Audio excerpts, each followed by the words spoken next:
বাংলাদেশের প্রথম নারী প্রধানমন্ত্রী বিএনপির প্রয়াত চেয়ারপারসন বেগম খালেদা জিয়ার ৮২তম জন্মদিন আজ। সাধারণ এক গৃহবধূ থেকে বেগম খালেদা জিয়া দীর্ঘ ৪ দশকেরও বেশি সময় দলের নেতৃত্ব দেন আর প্রধানমন্ত্রী পদে ৩ বার নির্বাচিত হন।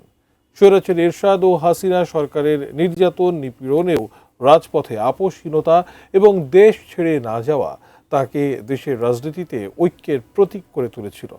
সহকর্মী মনিরুল ইসলাম মিন্টু রিপোর্টে তার জন্মদিনে আমাদের শ্রদ্ধাঞ্জলি।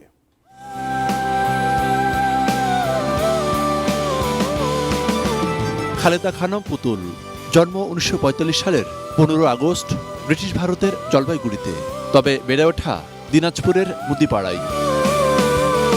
৫ বছর বয়সে দিনাজপুরের মিশন স্কুলে ভর্তি হন খালেদা। ১৯৬০ সালে দিনাজপুর সরকারি বালিকা উচ্চ বিদ্যালয় থেকে ম্যাট্রিকুলেশন পাশ করেন। একই বছর তরুণ সেনা কর্মকর্তা জিয়াউর রহমানের সঙ্গে বিয়ে। এরপর থেকে তিনি বেগম খালেদা জিয়া। ১৯৭৭ সালে জিয়াউর রহমান রাষ্ট্রপতি হওয়ার পর দেশের ফার্স্ট লেডি হিসেবে জাতীয়ভাবে পরিচিত হন।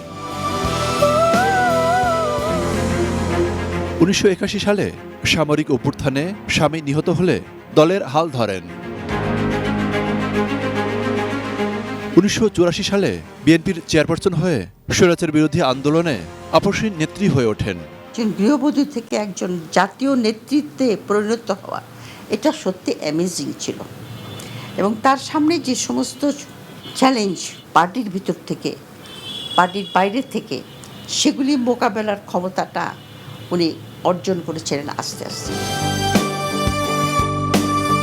১৯৯১ সালের ২৭ ফেব্রুয়ারি নির্বাচনে জিতে দেশের প্রথম নারী প্রধানমন্ত্রী হিসেবে শপথ নেন বেগম খালেদা জিয়া। ১৯৯১, ৯৬ এবং ২০০১ সালে ৩ দফায় প্রধানমন্ত্রী হিসেবে দায়িত্ব পালন করেন। তার সময়েই ১০ম শ্রেণী পর্যন্ত মেয়েদের জন্য অবৈতনিক শিক্ষা ও উপবৃত্তি চালু, প্রাথমিক শিক্ষাও অবৈতনিক করে দেন তিনি। সরকারি চাকরিতে প্রবেশের বয়সসীমা ২৭ থেকে বাড়িয়ে ৩০ করেন। তার জীবনের যে দর্শন, তার যে রাজনীতি, তার যে দেশপ্রেম, তার কম্প্রোমাইজ করব না অন্যায়ের সঙ্গে, আমি ভারতীয় আধিপত্যবাদ মেনে নেব না, বাংলাদেশকে স্বাধীন এবং সার্বভৌম রাখার ব্যাপারে তার যে অবদান, এগুলিকে হাইলাইট করা দরকার। ২০০৯ সালের পর থেকে বিরোধী দলে থেকে নেতৃত্ব দেন আওয়ামী লীগ সরকারের বিরুদ্ধে বিভিন্ন আন্দোলনে। ২০১৮ সালে বিচারের নামে তাকে কারাগারে পাঠায় আওয়ামী লীগ। তখনও তিনি ছিলেন অবিচল এবং আপোষহীন। দীর্ঘ আইনি লড়াইয়ের হেনস্থা এবং কারাবাস তার স্বাস্থ্য ও জীবনযাপনে বিরূপ প্রভাব ফেলে। শেষ দিকে কখনো কারাগার, কখনো গুলশানের ফিরোজা, আবার কখনো বা হাসপাতালে কেটেছে তার জীবন। ২০২৪ সালের ৫ আগস্ট কারামুক্ত বেগম খালেদা জিয়া হয়ে ওঠেন সব রাজনৈতিক দলের ঐক্যের প্রতীক। দীর্ঘ বর্ণাঢ্য রাজনৈতিক জীবন শেষে ২০২৫ সালের ৩০ ডিসেম্বর মৃত্যুবরণ করেন সবার প্রিয় ম্যাডাম। দেশের ইতিহাসে বৃহত্তম গণজমায়েত ছিল তার জানাজায়। প্রকৃতির নিয়মে শারীরিকভাবে তিনি নেই, তবে গণতন্ত্র প্রতিষ্ঠায় তার আপসী নেতৃত্বের অবদান এদেশের রাজনৈতিক ইতিহাসে চির অম্লান হয়ে থাকবে।